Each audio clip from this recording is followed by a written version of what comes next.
விஜய் அவர்களுடைய பயணம், பிரச்சார பயணம் மறுபடியும் நடந்திருக்கு. இந்த சனிக்கிழமை ஆமாம், இந்த சனிக்கிழமை நடந்திருக்கு. 2 இடத்துல அவர் பேசியிருக்கிறாரு. அதில் மிக முக்கியமான விஷயங்களை இதுக்கு முன்னால் இருந்ததை விட கொஞ்சம் அழுத்தமாகவே இங்கே ஆளக்கூடிய டிஎம்கேயை கார்னர் பண்ணியிருக்கிறாரு. கொஞ்சம் தெளிவு இருக்கிறதாக பலரும் பேசுகிறாங்க.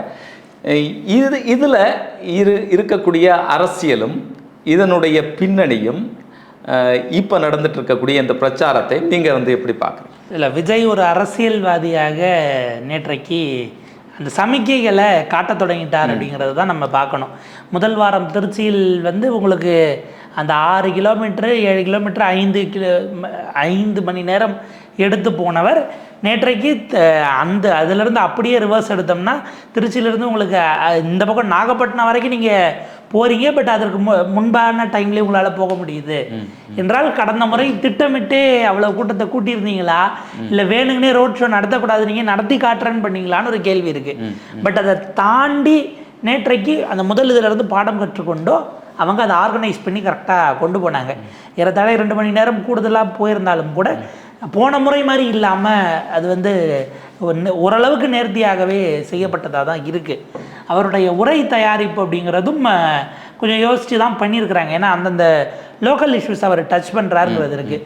ஆனால் பிரச்சனைகளை தொட்டாரே தவிர பிரச்சனைகளினுடைய ஆழத்தை நோக்கியோ இல்லை சொல்யூஷனை நோக்கிய தீர்வுகளை நோக்கியோ அந்த உரையாடல் அவர் கட்டமைச்சாரா, இன்னும் அவர் அதில் உழைக்க வேண்டியிருக்கு அப்படின்னு தான் பார்க்கணும். பார்த்தீங்க அப்படின்னா இந்த பக்கம் நாகப்பட்டினத்தில் பேசும்போது உங்களுக்கு அவர் மீனவ நண்பனாகவே மாறி தன்னை ப்ரொஜெக்ட் பண்ணி அந்த பிளேஸ் பண்ணுற இடத்த பார்க்க முடியுது. இன்னொரு பக்கம் போகும்போது திருவாரூரில் கழுத்தில் பச்சை துண்டோட அவர் விவசாயிகளின் நண்பனாக அங்கே ஒரு பரிணாமம் எடுக்கிறார். இதுக்கு நடுவில் அவங்க ஹோம்ஒர்க் பண்ணியிருக்கிறாங்கிறத பார்க்க முடியுது. இங்கே மீனவர்கள் சார்ந்த பிரச்சனைகள் விஷயங்களை பேசுகிறாங்க. அங்கே லோக்கல் இஷ்யூஸு, பஸ் ஸ்டாண்டு சரியாக இல்லை, ஹாஸ்பிட்டலில் போதுமான அளவுக்கு மருத்துவர்களே இல்லைங்கிற குற்றச்சாட்டெல்லாம் வைக்கிறாங்க. இதில் நமக்கு ஒரு கேள்வி என்ன எழுதுனா, நாகப்பட்டினம்ங்கிறது லோக்கல் எம்எல்ஏவை ஏன் தொடலைன்னு ஒரு கேள்வி வருது. ஏன்னா நாகப்பட்டினம் லோக்கல் எம்எல்ஏ விசிகாவினுடைய திரு ஆலூர் ஷானவாஸ் அவர்கள் திமுக எம்எல்ஏக்களாக இருக்கிறார்கள், அமைச்சர்களாக இருக்கிறார்கள். நீங்க டச் பண்ணி அமைச்சர் கடந்த 2 இடத்துல நீங்க மணல் கொள்ளைங்கிறீங்க. இந்த பக்கம் போகும்போது அதையும் நீங்க பேசுறீங்க. எங்க திருவாரூருக்கு போகும்போது டிஆர்பி ராஜாவையும் டச் பண்றீங்க. திமுக எம்எல்ஏவாக இருந்திருந்தால் இங்கேயும் டச் பண்ணியிருப்பீங்க. இவர் விசிகா எம்எல்ஏ அல்லது கூட்டணி கட்சி எம்எல்ஏங்கிறதுனால அதுக்குள்ளேயும் ஒரு அரசியல் கணக்கு இருக்கான்னு நமக்கு கேள்வி ஏற்படுது. ஆலூர் ஷானவாஸ் அவர்கள் அதற்கு பிறகு இம்மீடியட்டாக அவர் ஒரு லைவ் டெமோவே காட்டிட்டார் அப்படின்னு தான் நம்ம பார்க்கணும். ரொம்ப விரிவான ஒரு உரையாடல் இந்த டிபேட்டில் வெளியாகிருக்கு. அவர் களத்துக்கு போயிட்டு இங்கே மனுக்களை வாங்குறதில்ல போகிறதில்லைங்கிறதுல தொடங்கி அவர் என்னென்ன பணிகளை பண்ணாருங்கிறதுலையும் அந்த மனுக்கள் எப்படி ப்ராசஸ் ஆகுது, எத்தனை படிநிலைகளில் போகுது, அது தொடர்பான மற்ற விஷயங்களையும் அவர் பொதுவெளியில் ஆவணப்பூர்வமாக வச்சுருக்கிறார். இது அரசியலாக அவர் திரும்ப நாகப்பட்டினம் அதை ரீட்டைன் பண்ணணும் அப்படிங்கிற ஒரு எண்ணமும் கூட இருந்திருக்கலாம். அதை தாண்டி அவர் பதில்களை பதிவு பண்ணுறாரு. இப்போ விஜயனுடைய பேச்சுக்கு வந்தோம்னா நேரடியாக திமுகவை நோக்கிய அட்டாக் பல நிலைகளில் இருக்கிறது.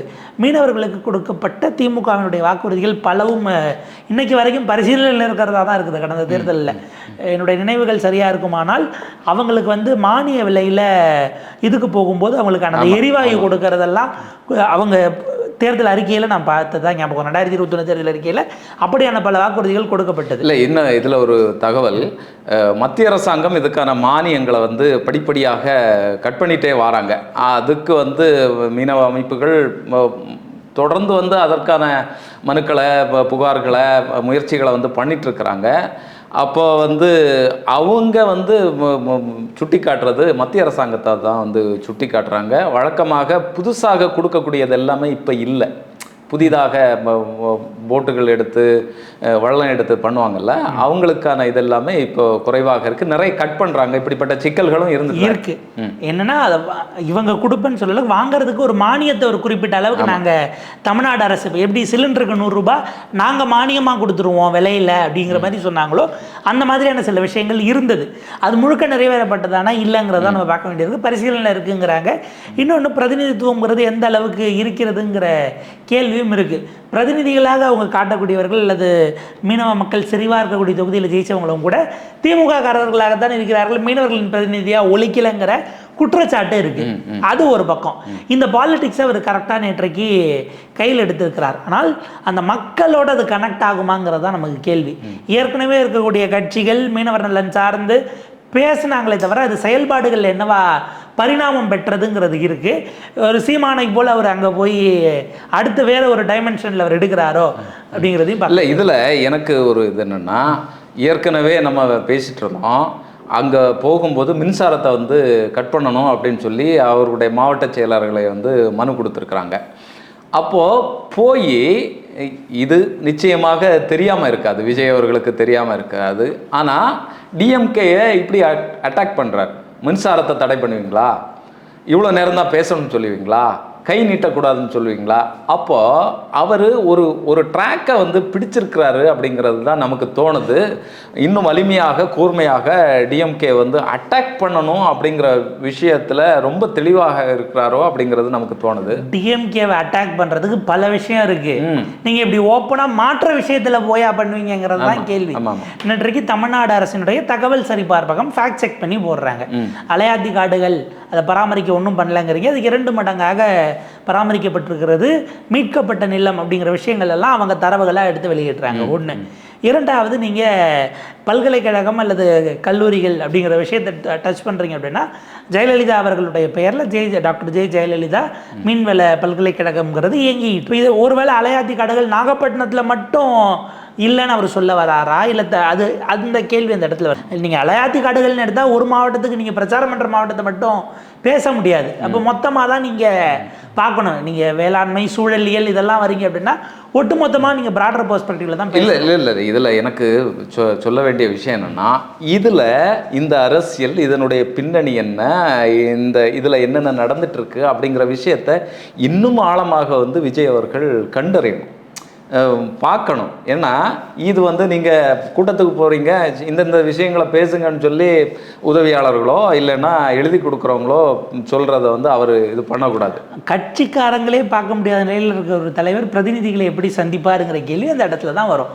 அவர் இன்னமும் நீங்கள் பெருமளவுக்கு கூட்டம், அது நம்ம மாற்றுக்கிறதே கிடையாது. இதில் ஒரு சின்ன ஃபேக்ஷன் ஆச்சும் வந்து பார்த்துட்டு பேசிக்கிட்டு இருக்கும்போதே கலையுது இல்லை. அப்போ அவங்கள வந்து நீங்கள் உரையாடல் இன்னும் தெளிவாக செய்ய வேண்டியிருக்குங்கிற ஒரு விஷயம் இருக்குது. இப்போ கரண்ட்டு கம்பி விவகாரத்துக்கு வந்தோம்னா, இது வரைக்கும் இந்திய வரலாற்றில், இந்திய அரசியல் வரலாற்றில் எந்த கட்சியும் எங்கள் தலைவர் வரும்போது கரண்ட்டை கட் பண்ணுங்கன்னு போய் கேட்டதில்லை. நாங்கள் பெருமளவுக்கு கூட்டம் போட போகிறோம், கூடுதலாக ஒரு சப்ஸ்டேஷன் வச்சு எங்களுக்கு நீங்கள் கொடுக்கணும், நாங்கள் அதுக்கான பேமெண்ட்டை கொடுக்குறோம், ஜென்ரேட்டர் வைக்கிறோம், என்னென்ன பண்ணணுங்கிறது தான் போய் கேட்பாங்க. யாரோ ஒருத்தர் தான் கிளப்பி விட்டாங்க, என்னது இப்படி இல்லாமல் கேட்பாங்கன்னு உடனே இல்லை அவர் தனி விமானத்தில் வரும்போது மேலே கரண்ட் கம்பி வரிசை கூட அதனால கேட்டிருக்கலாம் இப்படிலாம் போட்டாங்க. கடைசியில் அவர் திருச்சியில் விட்டுட்டு கேரவனில் அது ரோடு வழியாக தான் வந்தார். இல்லை இதில் அந்த டைமிங்கே கொஞ்சம் பார்த்து செஞ்சுக்கணும் அப்படின்னு சொல்லி நம்ம வேண்டுகோள் தான் வைக்கணும் விஜய் அவர்கள்ட்ட. ஏன்னா இப்போ பகல்ன்னும் போது பரவாயில்ல, நமக்கு என்ன கேள்வினா 11 மணிங்க அவங்க ஒரு வேளை 10 மணிக்கு அல்லது 9 மணிக்கு பவர் சப்ளைவை கட் பண்ணுறாங்கன்னா, நீங்கள் 11 to 12 முடிச்சிட்டிங்கன்னா ஒரு 3 மணி நேரம். ஒரு கட்சி கூட்டம் நடத்துவதற்காக எதற்காக அந்த பகுதியில் இருக்கிற மக்கள் மின்சாரம் இல்லாமல் இருக்கணுங்கிற கேள்வி இருக்கு. மின்சாரம் மட்டும் இல்ல, அந்த பகுதியில் உள்ள கடைகளை போட்டுவாங்க, அவருடைய தொழிற்சாலைகள், தொழில் நிலையங்கள், அன்னைக்குள்ள அவனுடைய பொழப்பே போச்சுங்கிறது இருக்கு இல்லையா? அப்ப உங்களுக்கு கட்சி ஆரம்பித்து பிரச்சாரம் செய்வதுங்கிறது உங்களுடைய உரிமை. ஆனால் அடிப்படை தேவைகளே நீங்கள் கட்சிக்கான உரிமை, அந்த தனிநபர்களுக்கான உரிமைகள் அப்படிங்கிற இடம் வரும்போது சமூகத்தினுடைய உரிமையை விடவும் கட்சியினுடைய உரிமை மேலே வருமாங்கிற கேள்வி இருக்குது. கொடுத்தது உங்கள் மாவட்ட செயலாளர். இப்போ என்ன இன்னொரு சிக்கல் வருதுன்னா, அது ஒருவேளை பொதுச் செயலாளர் புஷி ஆனந்துக்கோ தலைவர் விஜய்க்கோ தெரியலன்னா, உங்களை மீறி உங்கள் மாவட்ட செயலாளர் செயல்பட்டுருக்கிறார் உங்களுக்கே தெரியாதுன்னா நீங்கள் கட்டுப்பாட்டிலே வச்சிடலங்கிற அடுத்த பார்வை வரும் இல்லை, அந்த கோணம் வரும் இல்லை. அப்போ இராணுவ கட்டுப்பாட்டோடு அப்படின்னா எது மேலெல்லாம் ஏறக்கூடாதுன்னு ஒரு கட்சி ஏன் அறிக்கை விடுதுங்கிற கேள்வி வருது. நேற்றைக்கு பாருங்க, இதுக்கே ஒரு பயிற்சி நடத்தணும், மின்சார கம்பிகளை தொடாமல் டூஸ் டோன்ட்ஸ்ன்னு நீங்கள் ஸ்கவுட்லாம் போனீங்க, சாரணியர் இதுக்கு எல்லாம் போனீங்கன்னா செய்யக்கூடியது செய்ய வேண்டாதது, தீப்பிடிக்கும் நேரத்தில் என்ன செய்யணும் கூடாதுன்னா அதை பயிற்சி கொடுப்பாங்க. நேற்றைக்கு எங்கள் வேளாங்கண்ணி ஆலயத்துக்கு சொந்தமான ஒரு மண்டபத்தினுடைய சுற்றுச்சுவர் மேலே ஏறி நின்று சுவர் விழுந்திருக்கிறது. இன்னைக்கு அந்த சுவர் இடிஞ்சு விழுந்து அந்த புகைப்படம் வீடியோஸ் போயிட்டு இருக்கிறது, அவங்க மேலே வழக்கு பதிவு செய்யப்பட்டிருக்கிறது. அப்போ நீங்கள் பொது யாரு மேல வழக்கு பதிவு பண்ணுவாங்க? கட்சி மீது வழக்கு பதிவு பண்ணுவாங்க. கட்சி அங்கே பெரும்பாலும் யாருக்கு பர்மிஷன் அங்கே போயிருப்போம்னா மாவட்ட செயலாளர் போயிருப்பாரு, பொறுப்பாளர்கள் அப்படின்னு அங்கே ஒரு டீம் போயிருப்பாங்க இல்லையா, அவங்க மேலே தான் போயிருக்கணும். தேவைப்பட்ட அரசியல் ரீதியாக நகர்த்தணும்னா விஜய் அவர்களின் மீதும் கூட வழக்கு போடலாம். வழக்காத போடுவாங்க, அது எத்தனை வருஷம் நடக்குமோ நடந்துட்டு போட்டுங்கிற மாதிரி போடுறது தான். பட் அங்கே யார் போய் இந்த நிகழ்ச்சிக்கு அனுமதி வாங்கி மற்ற விஷயங்களை மூவ் பண்ணாங்களோ அவங்க மேலே தான் ஆப்வியஸாக அந்த வழக்குங்கிறது போகும். இந்த சுற்றுச்சவரில் ஏறினவங்களை அடையாளம் தெரியாத நபர்கள், நீங்கள் அந்த கூட்டத்தில் அதுக்கப்புறம் போலீஸ் தேடணும், அது தனி கண்டால் தெரியும் கேஸில். இப்போ ஒரு தனியாருக்கு சொத்து போயிருக்கிறது, சரி, தனியாருடைய சொத்து வேளாங்கண்ணி ஆலயத்தினுடைய மண்டபத்தினுடைய சுற்றுச்சுவர் இடிந்து விழுது அப்படின்னா இதுக்கு யார் பொறுப்பேற்பீங்கிறதா சிக்கல்ல அந்த இடத்துல வந்து நிற்கிது. அப்போ தனி மனிதர் அல்லது ஒரு கட்சிக்கான உரிமை என்பது சமூகத்தின் உரிமையை விட கூடவா என்கிற டைலமா வந்ததுன்னா நீங்கள் சமூகத்தின் உரிமையை தான் பார்க்கணும். இப்போ திமுக அரசு திட்டமிட்டு பண்ணுறாங்க, ஏன்னா நெருக்கடிகள் நிபந்தனைகள் எல்லாம் கொடுக்குறாங்க. கடந்த காலத்தில் பிரதமர் மோடியினுடைய தமிழ்நாடு ரோட் ஷோக்கு கோயம்புத்தூரில் பர்மிஷன் கொடுக்காம கோர்ட்டுக்கு போய் அவங்க மாவட்ட தலைவர் போட்டு வாங்கிட்டு இருந்தார். இதே தமிழ்நாட்டில் பிரதமர் வந்தால் நீங்கள் செய்வீர்களா? பிரதமருக்கும் அதை தான் செய்தார். ஆமாம், பிரதமருக்கும் நிறைய கட்டுப்பாடுகள் விதித்தது. இங்கே டி நகரில் ஒரு ரோட் ஷோ நடத்தினாங்க. இந்த பக்கம் டாக்டர் தமிழிசை, அது இப்போ மற்ற இங்கே 3 சென்னையினுடைய வேட்பாளர்கள் இன்றைக்கி வச்சுட்டு அண்ணாமலை இருந்தாரப்ப பிரதமர் மோடி டி நகரில் பாண்டி பஜாரில் அவர் அங்கே ரோட் ஷோ பண்ணாமல் அதுக்கு ஏறத்தாழ 20 நிமிடங்களும் நம்ம கொடுத்தாங்க. இதில் 2 பாயிண்ட் இருக்குது. நீங்கள் அரசு நிகழ்ச்சியாக வருவதுங்கிறதுக்குள்ள அந்த ப்ரொசீஜர், அந்த புரோட்டோகால் வேறு. கட்சி நிகழ்ச்சிக்காக வரும்போது பிரதமருக்கும் அது இருக்கிறது. அது வந்து மாற்றுக்கருத்து வந்தாச்சுன்னு சொன்னால் என்னென்ன செய்யணும். ஆளுங்கட்சி நிகழ்ச்சி நடத்தி வேளாங்கண்ணி கோயிலோட மண்டப சுற்றுச்சுவர் இடிஞ்சு விட்டு ஆளுங்கட்சிக்காரங்க மேலே வழக்கு போட்டு அவங்க கிட்ட அந்த பணத்தை வாங்கணுமா என்ன ஏதுங்கிறத பார்க்க தான் செய்யணும். அப்போ அதையே நீங்கள் பிரித்து பார்க்க வேண்டியிருக்கு. பிரதமர் வருகிறார் என்பதற்காக அவருக்கே பர்மிஷன் வாங்க கோர்ட்டுக்கு தான் போனாங்க. இந்த சிக்கல்லாம் இருக்குது. ஸோ அது வந்து நேரடியாக நீங்கள் திமுகவில் தவறுகள் செய்யாமல் விட்டதுன்னு நிறைய விஷயங்கள் இருக்குது. வாக்குறுதிகள் அவ்வளோத்தான் கொடுத்துருக்காங்க அப்படிங்கிறது நீங்கள் அதை எடுத்தீங்கன்னா தான் பதிலுக்கு அங்கே பதில் வரும். இப்போ முழுக்க என்னென்னா விஜய் பேசியது சரியா தவறா, அது பொய்யா உண்மையா, இதுக்குள்ள டைவர்ட் ஆகி போகும். சரியான அரசியல் ரீதியாக மாறல, இன்னும் ஆழமாக என்னென்ன பிரச்சனை இருக்குது அப்படிங்கிறத இன்னும் ஆழமாக நுணுக்கமாக வந்து பேசியிருக்கு. அந்த நாட்டை நீங்கள் தொட்டிருந்தீங்க அப்படின்னா வேற மாதிரி போயிருக்கும். மீனவர்கள் சார்ந்த அவ்வளவு இஷ்யூஸ் இருக்குது, நிறைய இருக்கு. நீங்கள் மீனவர்கள் அவங்களுக்கான தனி தொகுதிங்கிறது மிக நீண்ட காலம் இருக்கக்கூடிய கோரிக்கையாக இருக்குது. அதே போல் வந்து பார்த்தீங்கன்னா அவங்கள பட்டியலினத்தில் சேர்க்கணும் அப்படிங்கிற மாதிரி ஒரு சாரார் வைக்கிறாங்க. பழங்குடியினர் ஸ்டேட்டஸ் கொடுக்கலாமா, இப்படியான விவாதங்கள் இருக்குது. அவங்களுக்கான பிரதிநிதித்துவம் சமூக அந்தஸ்துகளில் எல்லா இடங்களிலும் ஏன் இல்லாமல் போயிருக்கு? நீங்கள் தொகுதியவே மீனவ மக்கள் இருக்கக்கூடிய பகுதியை ஒரு தொகுதியாக்காமல் அதை இப்படி குறுக்கால வெட்டி பல பகுதிகளில் விரவுவதே ஒரு சிக்கலாகவும் மாறுது. அவர் கான்சியஸாக நாகப்பட்டினம் சார்ந்து நீங்கள் கடந்த காலத்தில் கூட்டம் நடந்தீங்கன்னா தாவேகா என்கிற கட்சி என்ன பண்ணுச்சு, இப்போ நீங்கள் பரப்புரை கிளம்பிட்டீங்க. போன வாரம், இந்த வாரம் இல்லாமல் போன வாரம் அவர் எங்கே போனார்? திருச்சி போனார். கடந்த ஒரு வாரத்தில் திருச்சியில் தாவேகா நடத்திய மக்கள் போராட்டங்கள் என்ன, ஏதாவது செய்தி பார்த்தீங்களா? இப்போ இதுக்கப்புறம் அடுத்த வாரம் தான் அவர் போக போகிறார். அடுத்த 2 மாவட்டங்களுக்கு போவார். இந்த ஒரு வாரத்தில் மீனவர் நலன் சார்ந்தோ, விவசாயிகள் நலன் சார்ந்தோ, வேளாண் பெருங்குடி மக்கள் நலன் சார்ந்தோ ஏதாவது ஒரு போராட்டத்தை முன்னெடுக்கிறோம், ஆர்ப்பாட்டத்தை முன்னெடுக்கிறோம், இல்லை வழக்கு போடுறோம் என்று தாவேகா வருமானா? வராது. அப்போ உங்களுக்கு அது அந்த வாராந்திர ரீதியாக இல்லை, இவர் இது அவ்வளோ கடுமையாக கொண்டு போகலாமான்னு தெரியல. இருந்தாலும் கமலஹாசன் வீக்கெண்டில் பிக் பாஸ்க்கு ஹோஸ்டாக இருந்த மாதிரி நீங்கள் பாலிட்டிஷனாக இருக்க முடியாதுல்ல. நான் சொல்கிறது நீங்கள் எல்லா இடத்துக்கும் வர முடியாது. அதனால் உங்கள் தொண்டர்கள் அடுத்தது இப்போ எல்லா தலைவர்களும், எம்ஜிஆர் ஆகட்டும், கலைஞர் ஆகட்டும், இல்லை மற்றவங்க கேம்பெயின் போகிறாங்கன்னா அந்த வாகனத்தில் அங்கே இருக்க உங்கள் லோக்கல் லீடர்ஸை மேலே ஏற்றணும். அது அரசியல்வாதி அந்த தலைவன் பண்ணுவார். அடுத்து நம்ம மாவட்டத்தில் இவர் தான் அடுத்து இவர் தான் மாவட்ட செயலாளர்னு அங்கே மேலே ஏற்றி நீங்கள் காட்டினா தான் அங்கே இருக்க தொண்டை அவரோட கனெக்ட் ஆகும். இவர் தான் நம்ம கணவர், நம்ம தலைவர்னு அவன் எடுத்துமா மாவட்டத்தில் நம்ம தலைவர் இவர் மூலயமா தான் தலைவர்கிட்ட போகணுங்கிற அந்த இது இருக்குல்ல. இல்லை, இதுக்கு இந்த மாடல் வந்து அவர் அண்ணன் சீமான் அவர்கள்ட்ட இருந்து வருதுன்னு நினைக்கிறேன். ஏன்னா அவர் தானே ஒற்றை தலைவராக இன்னைக்கு வரைக்கும் மேடையில் நின்றுட்டு இருக்காரு. அது மாதிரி நம்ம போயிடுவோம், ரூட்டு போட்டு காட்டிருக்கிறாரு, அப்படியே செய்வோம் அப்படின்னு நினைக்கிறாரு. எலெக்ஷன் அடுத்து வேட்பாளரையாவது வண்டியில் ஏற்றுவீங்களா இல்லையாங்கிற கேள்வி. இவருக்கு வாக்களிகள் இந்த சின்னமிங்களா, சின்னத்தை மட்டும் சொல்லிட்டு வருவீங்களா? ஏன்னா அவங்க முழுக்க 234 தொகுதி நீங்கள் தான் நிற்பீங்க. ஆனால் அந்த இவிஎம்ல ஃபோட்டோ யாரதுன்னு பார்த்துட்டு போடணும். உங்கள் ஃபோட்டோ இருக்காது, நீங்கள் நிற்கிற தொகுதியில் மட்டும்தான் உங்கள் ஃபோட்டோ. எல்லா தொகுதியிலும் நான் தான் நிற்பேன். நான் நிற்கிறதா நினைங்கிறதுக்கும் நானே நிற்கிறேன். 2 தொகுதி மேலே போட்டால் நீங்கள் எல்லா தொகுதியிலையும் உங்கள் வேட்பு மனுவை மொத்தமாக கேன்சல் பண்ணுறாங்கிறது சட்டம் இருக்குது. ஜெயலலிதா அம்மா 4 இதில் அவங்க வந்து ஊழல் குற்றவாளின்னு தண்டிக்கப்பட்டதுனால அது தெரியக்கூடாதுன்னு 4 இடத்துல போட்டு என்னை ரிஜெக்ட் பண்ணிட்டாங்கன்னு அவங்களாம் 2001 பண்ண மாதிரிலாம் தயவு பண்ணிடாதீங்க. ஆர்வ கோளாறுல அந்த மாதிரி ஏதாவது உங்களுடைய தம்பிகள் அப்படிங்கிற இடத்துல இருந்து நம்ம அதை வைக்க வேண்டியிருக்கு. இல்லை, இதில் எனக்கு கேட்க வேண்டிய கேள்வி, நீங்கள் ஒரு அரசியல் கட்சி, ஆனால் மத்திய அரசு சார்ந்து இந்தியாவில் வந்து என்னென்ன குளறுபடிகள்லாம் நடந்துட்டுருக்கு அப்படிங்கிறத சமீப காலத்தில் நம்ம பார்த்துட்ருக்கோம். எஸ்ஐஆரும் சரி, இந்த ஓட்சோரி எந்தெந்த ரீதியாக சிஸ்டமேட்டிக்காக திருடுறாங்க. இதில் விஜய் அவர்களுடைய நிலைப்பாடு என்ன? விஜய் அவர்கள் இதற்காக ஏதாவது பேசுகிறாரா அப்படிங்கிற வெளிப்பாடுகள் இருக்கு. எனக்கே ஒரு பாயிண்ட்டுக்கு மேலே மீனவ நலன் சார்ந்தவர் பேசும்போது இந்திய கடற்படையும் இலங்கை கடற்படையும் ஏன் ஸ்டாலின் கண்டித்து வைக்கவில்லைன்னு, ஒருவேளை நல்ல வேளை அந்த லெவலுக்கு போலேங்கிற மாதிரி நீங்கள் அது விளையாட்டாக சொன்னாலும் அந்த இஷ்யூஸில் எந்த எல்லை வரைக்கும் போக முடியுங்கிற வரையறை இருக்குது. யார் வந்தாலும் அது அப்படி தான். நீங்கள் கச்சத்தீவு தாரைவார்க்கப்பட்டதுன்னா முடிவை தமிழ்நாடு கவர்மெண்ட் எடுத்து கொடுத்து விட்ருங்க, தேவையில்லை விட்டுருங்கன்னு சொன்னாங்களாங்கிறது இருக்குது. இங்கே அரசே இருந்தாலும் இல்லைனாலும் அதை வந்து முடிவெடுக்கணும்னு மேலே இந்தியன் அரசாங்கம் பார்த்துருந்தா, இந்தியன் ஸ்டேட் பார்த்துருந்தா அது எப்படி கொண்டு போயிருக்குங்கிற கேள்வி இருக்குது. அப்போ அந்த அடிப்படையில் நம்ம பார்க்கும்போது இவர் அதுக்கு உள்ளே போகலைங்கிற ஒரு பாயிண்ட்டும், மோடி அரசு மீது 2026க்கு நாங்கள் ஏன் அப்படின்னா, நீங்கள் எலெக்ஷன் ப்ராசஸை நம்பி வரீங்க. இன்றைக்கி டெல்லி சிஎம் சொன்ன ஒரு வீடியோ வைரலாக போயிட்டுருக்கு. அவங்க அது கலோக்கியலாக ஜாலியாக அடித்த கமெண்ட்டா இல்லை சீரியஸாகவே சொன்ன கமெண்ட்டாக நமக்கு தெரில. அவங்ககிட்ட கேட்குறாங்க, இவிஎம் ஹேக் பண்ணிடுறீங்கன்னு உங்கள் மேலாம் குற்றச்சாட்டு வருது மேடம்னு அந்த ஆங்கர், திங்க் ஃபீமேல் ஆங்கர் ஒருத்தங்க கேட்குறாங்க.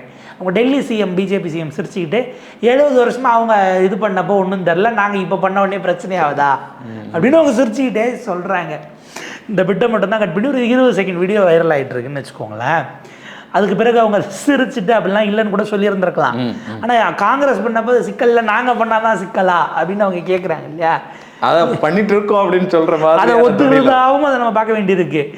காங்கிரஸ் தான் இவிஎம்ஐ கொண்டு வந்துச்சு, அதெல்லாம் நமக்கு மாற்றுக்கிறதே கிடையாது. இவிஎம்ஏ அவங்க கொண்டு வந்ததான், அப்போ அவங்க தான் பொறுப்பேற்கணும்னு சொல்லி இவங்க மன்மோகன் சிங் கொண்டு வந்தாரு, இல்லைன்னா ஜவஹர்லால் நேரு தான் இதுக்கு காரணம். 2004 2009 தோத்த போது வாஜ்பாய் எழுதினார், இவிஎம்ல திருட்டுத்தனம் பண்ணி காங்கிரஸும் ஜெயிச்சுட்டாங்கன்னு வாஜ்பாய் எழுதினார். பாஜகவினுடைய அன்றைய செய்தி தொடர்பாளர்கள் மூத்தவராக இருந்தவர் ஒரு புக்கே எழுதி வெளியிட்டார், இவிஎம்ஐ பில் அவங்க ஹேக் பண்ணுறாங்கன்னு புக்கே எழுதி வெளியிட்டார். சுப்பிரமணிய சாமி நான் கேஸ்லாம் போடுவான்ட்டு இருந்தார், பலது போட்டார், சிலது இதில் போட்டாரா என்னன்னு தெரியல, எங்கே இருக்காருன்னே தெரியல இப்போ அவர். ஆனால் மோடியை திட்டிக்கிட்டு இருக்காரு, எங்கே இருந்தாலும் ஆன்லைனில் மோடியை திட்டிக்கிட்டு இருக்காருன்னு வைங்களேன். அப்போ இப்படியான சூழல் இருக்கும்போது நீங்கள் மத்திய அரசை நோக்கி அதாவது திமுக இருக்கிற எல்லைக்குள்ள அதிகாரத்துக்குள்ள நிறைய செய்யாமல் விட்டுருக்காங்கிறது கரெக்டு. பொலிட்டிக்கலி நீங்கள் அதை சார்ஜ் வைக்கிறீங்க, அரசியல் குற்றச்சாட்டை திமுக பதில் சொல்லும், திமுக டிஃபெண்ட் பண்ணிக்க. இதில் இன்னொரு விஷயம் நம்ம சொல்ல வேண்டியது இருக்கு. இவ்வளோ குற்றச்சாட்டுகள் வைக்கிறாரு. இப்போ இங்கே இருக்கக்கூடிய மருத்துவக் கல்லூரியை பற்றி குற்றச்சாட்டு வைக்கிறாரு, மருத்துவமனை பற்றி குற்றச்சாட்டு வைக்கிறாரு, வேற வளர்ச்சிகளை பற்றி குற்றச்சாட்டு வைக்கிறாரு. ஆனால் இந்தியாவிலே தமிழகம் முதலிடத்தில் இருக்குது அப்படிங்கிற விஷயமும் நம்ம இதில் வந்து சொல்ல வேண்டியது இருக்குது.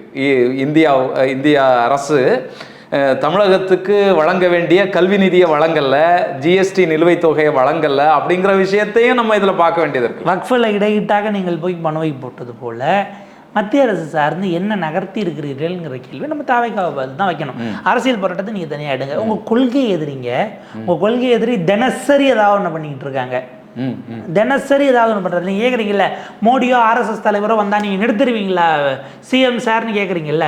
ஆர்எஸ்எஸ் தலைவருங்க கூட்டத்துக்கு வந்தார், வேலுமணி ஏறி மேடையிலே கையில் வேலை கொடுத்தாரு, அது என்ன கணக்கு? நீங்களும் நேற்று வேலை வாங்கினீங்க, அது அரசியல்லாம் நீங்கள் உள்ளே வந்துட்டால் யார் கொடுத்தாலும் வாங்குவாங்க. ஆர்எஸ்எஸ் தலைவர்கிட்ட வேலை கொடுத்த வேலுமணி குறித்தோ அதிமுக குறித்தோ ஆர்எஸ்எஸ் கிட்ட இவங்க அடமானத்துக்கு போயிட்டாங்கன்னோ ஏன் உங்ககிட்ட வரலங்கிற கேள்வி இருக்கு இல்லையா? அப்போ கொள்கை எதிரி அது சிக்கல் இல்லை, கொள்கை ரீதியாக இந்தியாவில் ஏற்படுத்துகிற மாற்றங்கள் பிரச்சனை இல்லை, திமுக இவங்க அப்படிங்கிற இடம் இருக்கிறது தான் அந்த இடத்துல சந்தேகத்துக்குரியதாக மாறுது. விஜய் இவ்வளவு தீவிரமாக களமாட தொடங்குவது என்பது உள்ளபடியே அதிமுக கொஞ்சம் யோசித்து கவனமா பார்க்க வேண்டியிருக்கு. ஏற்கனவே அவங்களுக்கு காய்ச்சல் வந்துருச்சு, காய்ச்சல்ல அடிபட்ட மாதிரி தான் அவங்களுடைய செயல்பாடுகள் வந்து இருந்துட்டு இருக்கு. நிச்சயமாகவே நமக்கு என்ன தோணுதுன்னு சொன்னா 2026 வந்து டிஎம்கேக்கும் நாங்கள் தான் அப்படின்னு சொன்னது ஒருவேளை மெய்ப்பிக்கப்படுமோ அப்படிங்கிறது தான் நமக்கு தோணுது. அதிமுகவினுடைய நிலைப்பாடை நம்ம இதில் பார்க்க வேண்டியது இருக்கு. ஜெயக்குமார் அவர்கள் நகையில் அவர் வச்ச குற்றச்சாட்டுகள் மீது இவர் குற்றம் சொல்ல மாட்டார் நான் நம்புறேன் ஜெயக்குமார். ஏன்னா திமுக எடுத்த விஷயங்கள் அவர் டிஃபெண்ட் பண்ணிக்க மாட்டார். பட் நாங்கள் தான் ஒரிஜினலாக மீனவர்களுக்கான பிரதிநிதித்துவத்தை உறுதி செய்கிற கட்சின்னு ஜெயக்குமார் அவர்கள் எதுவும் விரிவாக பேசுறதுக்கும் வாய்ப்பு இருக்குது. ஏன்னா இப்போ அதிமுக நாங்கள் தான் நம்பர்னு நிறுவ வேண்டிய ஒரு நெருக்கடிக்கு அவர் தள்ளி இருக்கிறார் பற்றியும் பார்க்கணும். திமுகவில் போன முறையே ஏறத்தாழ 16 அமைச்சர்கள் வெவ்வேறு இடத்துல ப்ரெஸ் மீட்டில் கேள்விகளை கேட்கும்போது ரியாக்ட் பண்ணிட்டாங்க விஜய்க்கு. எல்லாரும் பதில் சொல்கிறாங்க, பார்த்தீங்களா 16 அமைச்சர்கள் பதில் சொல்லியாச்சு, 33 பாதி எங்களை பற்றி பேசிட்டாங்கல்ல அப்படிங்கிற ஒரு விஷயம் அப்பொழுதே கிளைம் செய்யப்பட்டது. ஸோ அதன் மாதிரி இது போகுது அப்படின்னா அதிமுக இன்னும் கவனமாக இருக்க வேண்டும் அப்படிங்கிறதும் இருக்குது.